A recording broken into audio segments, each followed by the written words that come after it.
കർത്താവായ യേശുക്രിസ്തുവിന്റെ ധന്യമുള്ള നാമത്തിൽ ഏവർക്കും സ്നേഹാവന്ദനം. എല്ലാ പ്രിയപ്പെട്ടവരെയും ഓർത്തുകൊണ്ട് പ്രാർത്ഥിക്കുവാൻ കൃപയാൽ ദൈവം ഞങ്ങളെ സഹായിക്കുന്ന എല്ലാ അനുഗ്രഹങ്ങളെയും ഓർത്ത് ദൈവത്തെ സ്തുതിക്കുന്നു. അനേക പ്രിയപ്പെട്ടവരുടെ സഹകരണവും പ്രാർത്ഥനാ വിഷയങ്ങൾ അറിയിക്കുമ്പോൾ ഞങ്ങൾക്ക് ലഭിക്കപ്പെടുന്ന സന്തോഷവും അതോടൊപ്പം ഞങ്ങൾ പ്രാർത്ഥിക്കുകയും ചെയ്യുകയാണ്.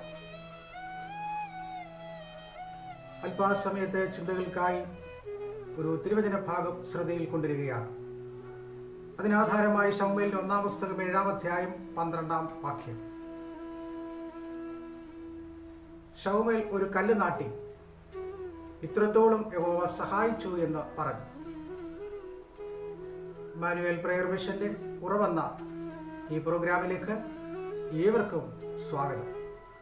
കർത്താവിൽ പ്രിയരെ, കഴിഞ്ഞ ആഴ്ചയിൽ നമ്മൾ ഉപവാസത്തെക്കുറിച്ചാണ് ചിന്തിച്ചത്. ഇന്നും ആ വിഷയവുമായി ബന്ധപ്പെട്ട് തന്നെയാണ് സംസാരിക്കുവാൻ ആഗ്രഹിക്കുന്നത്. കഴിഞ്ഞകാല ഭക്തന്മാരുടെ ജീവിത യാത്രകളിൽ അവർ ഉപവാസത്താൽ അനേക അനുഗ്രഹങ്ങളെ പ്രാപിക്കാനിടയായി തീർന്നു. നെഹമ്യാവിൻ്റെ ഉപവാസത്തെക്കുറിച്ച്, യിസ്രായേലിന്റെ ഉപവാസത്തെക്കുറിച്ച്, എസ്തേറിന്റെ ഉപവാസത്തെക്കുറിച്ച്, യഹോശാഫാത്തിന്റെ ഉപവാസത്തെക്കുറിച്ച് ഒക്കെ നമുക്ക് സവിസ്തരമായി കഴിഞ്ഞ ദിനങ്ങളിൽ ചിന്തിക്കുവാൻ തക്കവണ്ണം ദൈവം നമ്മെ സഹായിച്ചു.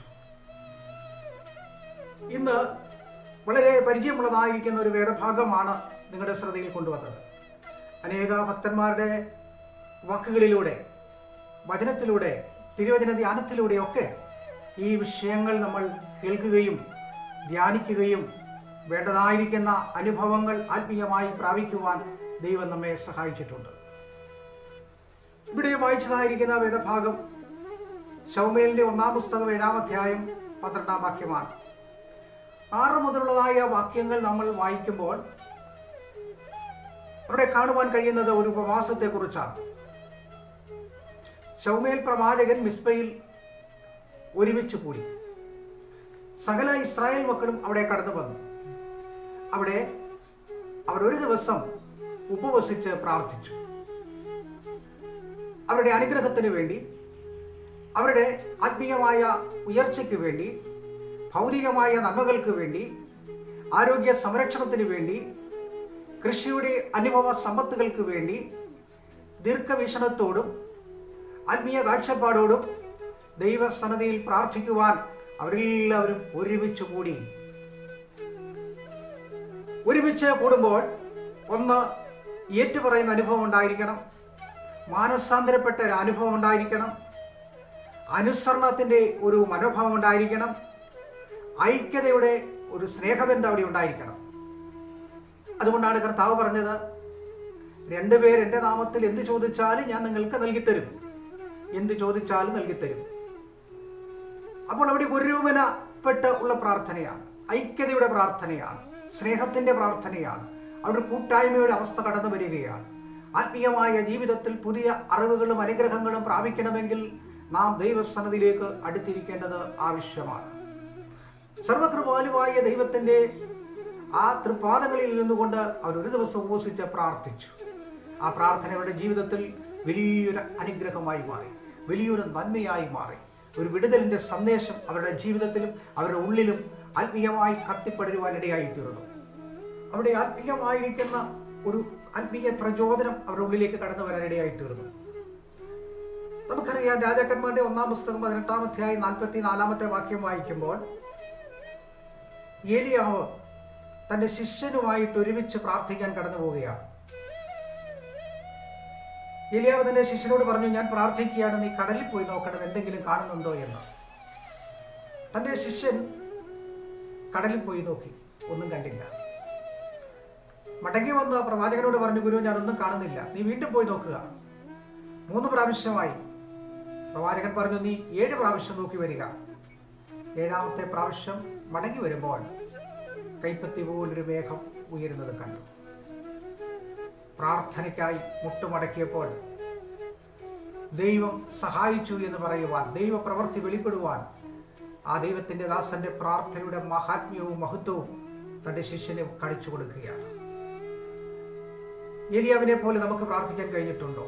ഒരു വിഷയത്തിന് വേണ്ടി പ്രാർത്ഥിക്കുമ്പോൾ അത് തന്നെ പെടും എന്നുള്ള വിശ്വാസത്തോടുകൂടെ പ്രാർത്ഥിക്കുക. ലഭിച്ചു എന്ന് വിശ്വസിച്ചുകൊണ്ട് പ്രാർത്ഥിക്കുക. അങ്ങനെ തന്നെ എനിക്ക് ലഭിക്കപ്പെടും എന്ന് വിശ്വസിച്ചുകൊണ്ട് നിങ്ങൾ പ്രാർത്ഥിക്കുക. അത് ജീവിതത്തിൽ വലിയ ഒരു അനുഗ്രഹമായി, വലിയൊരു നന്മയായിട്ട് മാറും. ഇവിടെ ദൈവത്തിൻ്റെ ദാസൻ ഏലിയ പ്രാർത്ഥിച്ചു. ആ പ്രാർത്ഥന ദൈവം കേൾക്കുകയും അത്ഭുതങ്ങൾ കാണുവാനിടയായി തീർന്നു. കൈപ്പത്തി പോലൊരു മേഘം. 62-ാം സങ്കീർത്തനം 8-ാമത്തെ വാക്യത്തിൽ വായിക്കുമ്പോൾ, അവനിൽ ആശ്രയിക്കുക, നിന്റെ ഹൃദയം പകരുക.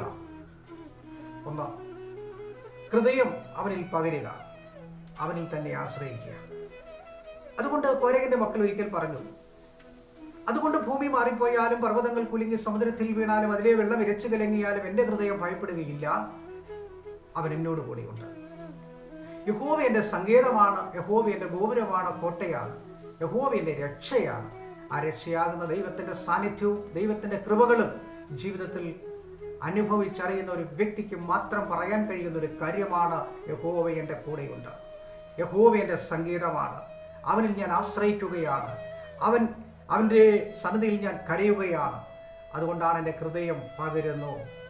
139-ാം സങ്കീർത്തനം 1-ാമത്തെ വാക്യത്തിൽ വായിക്കുമ്പോൾ, നീ സകലതും അറിയുന്നു എന്ന് ദാവീദോട് പറയും. നീ സകലതും അറിയുന്നു, നീ അറിയാതെ ഒന്നുമില്ല, എൻ്റെ നാവുകളിലില്ല. യഹോവേ, നീ സകലതും അറിയുന്നു. നിന്നെ പിരിഞ്ഞ് ഞാൻ എവിടെ പോകും?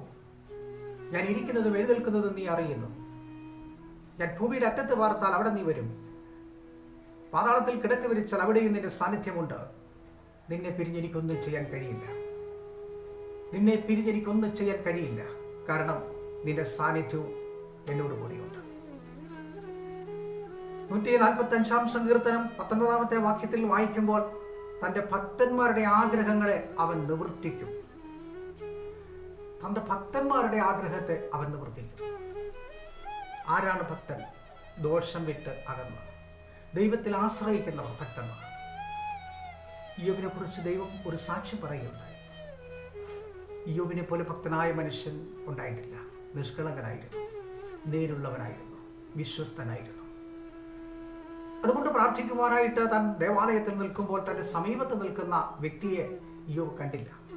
പക്ഷെ ദൈവം ആ വ്യക്തിയോട് ചോദിച്ചു, എൻ്റെ ദാസനായ ഇയ്യോബിൻ്റെ മേൽ നീ ദൃഷ്ടി വെച്ചിട്ടുണ്ടോ? നീ അവൻ്റെ മേൽ നോക്കിയിട്ടുണ്ടോ? അവനുള്ളതായിരിക്കുന്ന സമ്പത്തിനെ നീ നോക്കിയിട്ടുണ്ടോ? അപ്പോൾ സാത്താൻ പറയുന്നത്, ഞാൻ നോക്കിയിരുന്നു, പക്ഷേ നീ അവിടെ വേലി കെട്ടിയത് കൊണ്ട് എനിക്ക് അവിടെ പ്രവേശിക്കുവാൻ കഴിയില്ല. തൻ്റെ ഭക്തന്മാർക്ക് ചുറ്റും വേലി കെട്ടി സംരക്ഷിച്ച് സൂക്ഷിക്കുന്ന ഒരു ദൈവം, അവനിൽ ആശ്രയിക്കുന്നവരെ അവൻ സംരക്ഷിക്കുന്നു. തൻ്റെ ഭക്തന്മാരുടെ ആഗ്രഹങ്ങളെ സഫലമാക്കുവാൻ, തൻ്റെ ഭക്തന്മാരോട് കൂടെ നിന്നുകൊണ്ട് ദൈവത്തിന് മഹത്വം കൊടുക്കുവാൻ ഈ കാലഘട്ടങ്ങളിൽ ദൈവം നമ്മെ സഹായിക്കണം. അതിനായിട്ട് ദൈവം നമ്മെ ഒരുക്കണം, അതിനായി ദൈവം നമ്മെ ബലപ്പെടുത്തണം. അവിടെയാണ് ദൈവികമായ അനുഗ്രഹങ്ങളെ നമുക്ക് പ്രാർത്ഥിക്കുവാൻ കഴിയുന്നത്. വായിച്ചതായിരിക്കുന്ന വേദഭാഗത്തിലേക്ക് വരികയാണ്. ശമൂവേലിന്റെ 1-ാം പുസ്തകം 7-ാം അധ്യായം 12-ാമത്തെ വാക്യം 6 മുതൽ താഴോട്ട് വായിക്കുമ്പോൾ, അവിടെ അവരൊരുമിച്ച് കൂടി എന്ന് വായിക്കുന്നു. അവരൊരു ദിവസം ഉപവസിച്ച് പ്രാർത്ഥിച്ചു.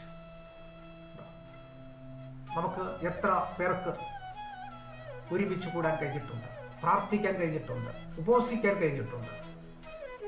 വിനയത്തോടുകൂടെ, സമർപ്പണമാണ്, വിനയത്വമാണ്, ആവശ്യങ്ങൾ നേടിയെടുക്കുവാൻ വേണ്ടിയുള്ള പ്രാർത്ഥനയാണ്. കഴിഞ്ഞ ദിനങ്ങളിൽ നമ്മൾ ചിന്തിച്ചതും ഉപവാസത്താൽ ലഭിക്കപ്പെട്ട അനുഗ്രഹങ്ങളാണ്. 2021 അനുഗ്രഹ വർഷമായി മാറണമെന്നാണ് ഞങ്ങൾ ആഗ്രഹിക്കുന്നത്. കേൾക്കുന്നവർക്ക് അനുഗ്രഹമുണ്ടാകണം. നന്മയുടെ അനുഗ്രഹങ്ങൾ ഓരോ വ്യക്തികളുടെയും ജീവിതത്തിൽ പ്രാപിച്ചെടുക്കുവാൻ തക്കവണ്ണം ദൈവം ഓരോ വ്യക്തികളെയും ശക്തീകരിക്കണം. അതാണ് ഞങ്ങൾ ആഗ്രഹിച്ചു കൊണ്ടിരിക്കുന്നത്. എല്ലാവരും അനുഗ്രഹമുള്ളവരായി മാറണം എന്നാണ്. അതുകൊണ്ട് ദൈവസന്നിധിയിൽ ഒരുമിച്ച് കൂടി പ്രാർത്ഥിക്കാൻ ഇരുന്നു എന്ന് നമുക്കിവിടെ കാണാം. ഒരുമിച്ചുള്ള പ്രാർത്ഥന, ഒരുമിച്ചുള്ളതായ പ്രാർത്ഥന. അതിൻ്റെ 6-ാമത്തെ വാക്യം വായിക്കുന്നത് ഇങ്ങനെയാണ്: അവർ മിസ്പയിൽ ഒന്നിച്ചുകൂടി വെള്ളം കോരി യഹോവയുടെ സന്നിധിയിൽ ഒഴിച്ച് ആ ദിവസം ഉപവസിച്ചു. ആ ദിവസം ഉപവസിച്ചു, അവരൊരുമിച്ച് കൂടി ഉപവസിച്ചു. ശമൂവേലിന്റെ നേതൃത്വം. ശമൂവേൽ പ്രവാചകനാണ്. പ്രവാചകനായിത്തീരുവാൻ കാരണം ഒരു മാതാവാണ്. മാതാവിൻ്റെ കണ്ണുനീരാണ്, വേദനയാണ്, സങ്കടമാണ്. പുത്രത്തെക്കുറിച്ചുള്ള വലിയ ദുഃഖം തൻ്റെ ജീവിതത്തെ ഭാരപ്പെടുത്തി യഹോവയുടെ സന്നിധിയിലെടുത്ത തീരുമാനമാണ് ഒരു പൈതൽ. അതാണ് ഇസ്രായേലിന് 1-ാമത്തെ പ്രവാചകനായി വന്ന ശമൂവേൽ. ദൈവത്തിനും മനുഷ്യനും മധ്യേ നിൽക്കുന്ന ഒരു ദൈവദാസനാണ്. ദൈവത്തിൻ്റെ ഹിതകരമായിരിക്കുന്ന ആലോചനകളെ പ്രാപിച്ച് തൻ്റെ ജനത്തിന് എടുത്തുകൊടുക്കുന്ന, വിളമ്പിക്കൊടുക്കുന്ന ശുശ്രൂഷയായിരുന്നു പ്രവചന ശുശ്രൂഷ. വ്യക്തികളോടുള്ള ദൂതുകളാണ്, കുടുംബത്തോടുള്ളതാണ്, രാജ്യത്തോടുള്ളതാണ്, സമൂഹത്തോടുള്ളതാണ്. സമൂഹത്തോടുള്ള പ്രതിബദ്ധതകൾ കണ്ടറിഞ്ഞ് പ്രവർത്തിക്കുവാൻ കഴിയുന്ന ഒരു ദൈവത്തിൻ്റെ ദാസനായിരുന്നു. ആ അനുഗ്രഹീതനായ ദൈവദാസൻ ഉപവാസത്തിന് വേണ്ടി മുട്ടുമടക്കിയപ്പോൾ എല്ലാവരും കടന്നു വന്ന് ആ ദിവസം ഒരു ഉപവസിച്ച് പ്രാർത്ഥിച്ചു. നമുക്ക് പ്രാർത്ഥിക്കാൻ കഴിഞ്ഞിട്ടുണ്ടോ? ഉപവസിക്കാൻ കഴിഞ്ഞിട്ടുണ്ടോ? പ്രശ്നങ്ങൾ വന്നപ്പോൾ, പ്രശ്നങ്ങളും പ്രതിസന്ധികളും കടന്നു വരുമ്പോൾ നാം നിരാശപ്പെടാതെ പ്രാർത്ഥനയിൽ ഉറച്ചിരിക്കുകയാണ്. വിശ്വാസത്തിൽ പോരാടുക, ഒരുമിച്ച് പ്രാർത്ഥിച്ചു എന്ന് നമുക്ക് കാണാൻ സാധിക്കും. അപ്പോൾ പ്രാർത്ഥനയോടുകൂടെ നാം കടന്നു വരുമ്പോൾ ഒരു അനുഗ്രഹമായി മാറണം, വിടുതലായി മാറണം, വിശ്വാസം വർദ്ധിക്കണം, ആത്മാവിൽ വെളിപ്പെടുന്ന അനുഭവങ്ങളായിരിക്കണം. അവർ അങ്ങനെ എല്ലാവരും ഒരുമിച്ച് പ്രാർത്ഥിക്കുമ്പോൾ ഫെലിസ്ത്യർ ഇത് കേട്ടു. അവർക്കെതിരെ വിരോധമായിട്ട് എഴുന്നേറ്റു. ഫെലിസ്ത്യർ എഴുന്നേറ്റു. അവർക്ക് വിരോധമായി, പ്രാർത്ഥനയ്ക്ക് വിരോധമുണ്ടാകും, ഉപവാസത്തിന് വിരോധമുണ്ടാകും, പ്രാർത്ഥന ജീവിതത്തിൽ നിനക്ക് പോരാട്ടങ്ങളുണ്ടാകും. പ്രാർത്ഥിക്കുന്നവർക്ക് മാത്രം ഉള്ള പോരാട്ടം. അവർക്കെതിരെ ഫെലിസ്ത്യർ എഴുന്നേറ്റു. നമ്മുടെ ക്രിസ്തീയ ജീവിത യാത്രയിൽ നമുക്ക് പോരാട്ടങ്ങളുണ്ട്, നമുക്ക് പ്രതികൂലങ്ങളുണ്ട്, പ്രതിസന്ധികളുണ്ട്.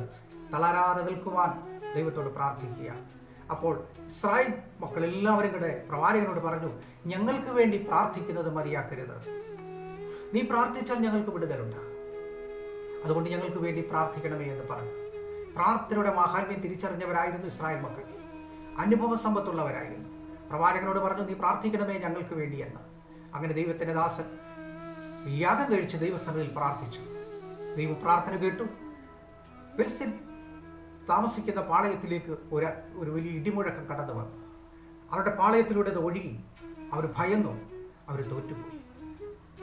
പ്രാർത്ഥനയ്ക്കൊരു മറുപടി ഉണ്ടെന്ന് മറ്റുള്ളവർക്ക് വെളിപ്പെടുത്തി കൊടുക്കുന്ന ഒരു സന്ദേശം ഇതിനകത്തുണ്ട്. അവർ തോറ്റുപോയി. അപ്പോൾ ദൈവത്തിൻ്റെ ദാസൻ സകല ജനങ്ങളെയും വിളിച്ച് മിസ്പയിൽ ഒരു കല്ല് നട്ടി, ഒരു കൊടിയെ നട്ടി. അവിടെ പറഞ്ഞു, യഹോവ ഇത്രത്തോളം നമ്മെ സഹായിച്ചു. അടുത്തൊരു തലമുറ കടന്നു പോകുമ്പോൾ ഒരു സ്മാരകമായി നിൽക്കും. ദൈവം വെടിവെച്ച സ്ഥലമാണ്. ഒരു സ്മാരകമായി, ഓർമ്മയായി, മറ്റുള്ളവരോട് പറഞ്ഞു കൊടുക്കാൻ ഒരു ദൂതായി അവിടെ നിൽക്കുകയാണ്. അവിടെ ക്രിസ്തീയ ജീവിതത്തിൽ ഇത്രത്തോളം സഹായിച്ചു എന്ന് പറയുവാൻ നമുക്ക് ഒരുപാടുണ്ട്. വന്ന വഴികൾ പ്രതീക്ഷിക്കാതെ, നമ്മൾ ചിന്തിക്കാത്ത, നമ്മൾ വിചാരിക്കാത്ത അനേക വഴികളിലൂടെ ദൈവം നടത്തിക്കൊണ്ടിരിക്കുകയാണ്. ഇന്നുവരെയും നമ്മൾ തിരിഞ്ഞു നോക്കുമ്പോൾ ഇവിടെ വരെ എത്തിയത് എങ്ങനെയെന്ന് ദാവീദ് ഒരിക്കൽ ചോദിക്കുന്നുണ്ട്. അത്രമാത്രം നമ്മെ സ്നേഹിച്ച് ദൈവത്തിൻ്റെ സാന്നിധ്യവും ദൈവത്തിൻ്റെ കൃപകളും അനുഭവിച്ച് ആത്മീയമായ ജീവിതത്തിൻ്റെ ദർശനം പ്രാപിച്ച് മുന്നോട്ട് കടന്നു പോകുമ്പോൾ ഈ ശമൂവേൽ പ്രവാചകനെ പോലെ നമുക്കും പ്രതികൂലങ്ങളുടെ നടുവിലും പ്രാർത്ഥനയോടെ കാത്തിരിക്കാം, വിടുതലിനായിട്ടൊരുങ്ങാം. നമ്മുടെ ഭവനത്തിന് വേണ്ടി, കുഞ്ഞുങ്ങൾക്ക് വേണ്ടി, ജോലിക്ക് വേണ്ടി, സദാ സകല വിഷയത്തിനും വേണ്ടി നമുക്ക് പ്രാർത്ഥനയോടെ വിഷയങ്ങൾ ഏറ്റെടുത്തുകൊണ്ട് പ്രാർത്ഥിക്കാം. ഉപവസിക്കേണ്ട വിഷയത്തിന് ഉപവസിച്ച് പ്രാർത്ഥിക്കാം. കുടുംബമായിട്ട് പ്രാർത്ഥിക്കാം. അതൊരു മാതൃകയായി മാറട്ടെ, കുടുംബത്തിൽ അനുഗ്രഹമായി മാറട്ടെ. അവരൊരുമിച്ച് പ്രാർത്ഥിച്ച് അനുഗ്രഹം പ്രാപിക്കാൻ ഇടയായി തീർന്നു. ഇത്രത്തോളം യഹോവ സഹായിച്ചു. നമ്മുടെ ജീവിതത്തിൽ അത് ആവാഹിച്ച മനസ്സിൽ കൊണ്ടുവന്നതിന് ശേഷം നാം പാട്ട് പാടണം, ഇത്രത്തോളം സഹായിച്ചു എന്ന്. ഇത്രത്തോളം യഹോവ സഹായിച്ചു, ഇത്രത്തോളം ദൈവം എന്നെ നടത്തി, ഒന്നുമില്ലായ്കയിൽ നിന്നെ ഉയർത്തി, ഇത്രത്തോളം യഹോവ സഹായിച്ചു. അങ്ങനെയാണ് പറഞ്ഞത്. അനുഭവത്തിൽ നിന്ന്, ജീവിതത്തിൽ നിന്ന് ആ പ്രത്യാശ നൽകുന്ന അനുഭവങ്ങളിലൂടെ നമുക്ക് മുന്നോട്ട് കടന്നു പോകാം. ആ അനുഭവം നമ്മുടെ ജീവിതത്തിൽ നിന്നും നിലനിൽക്കുവാൻ നമുക്ക് ദൈവത്തോട് പ്രാർത്ഥിക്കാം.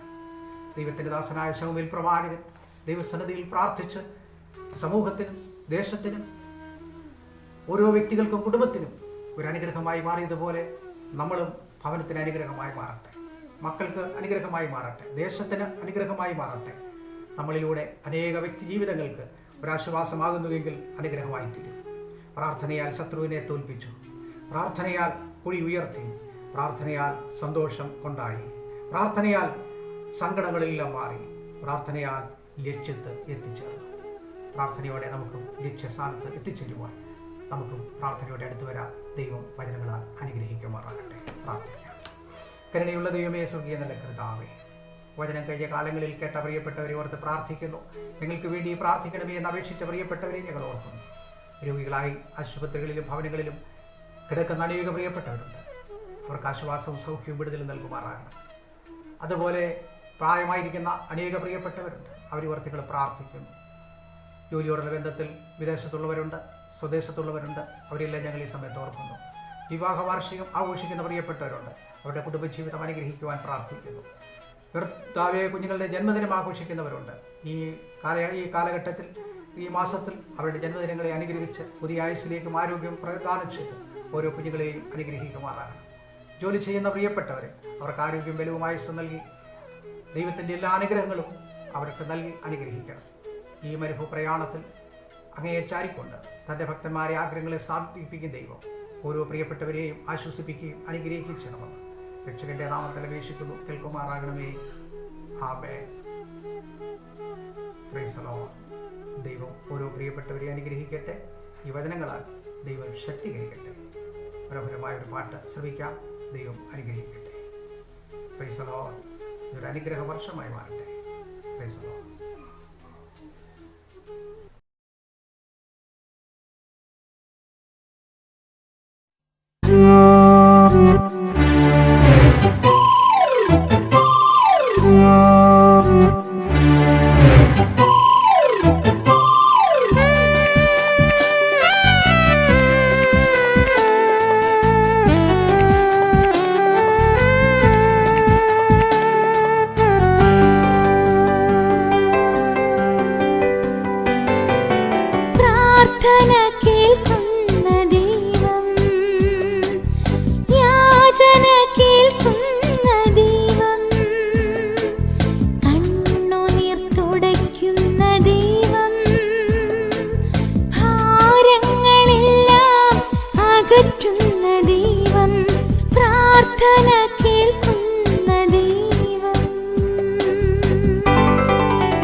രോഗത്താൽ ഞാൻ തളർന്നി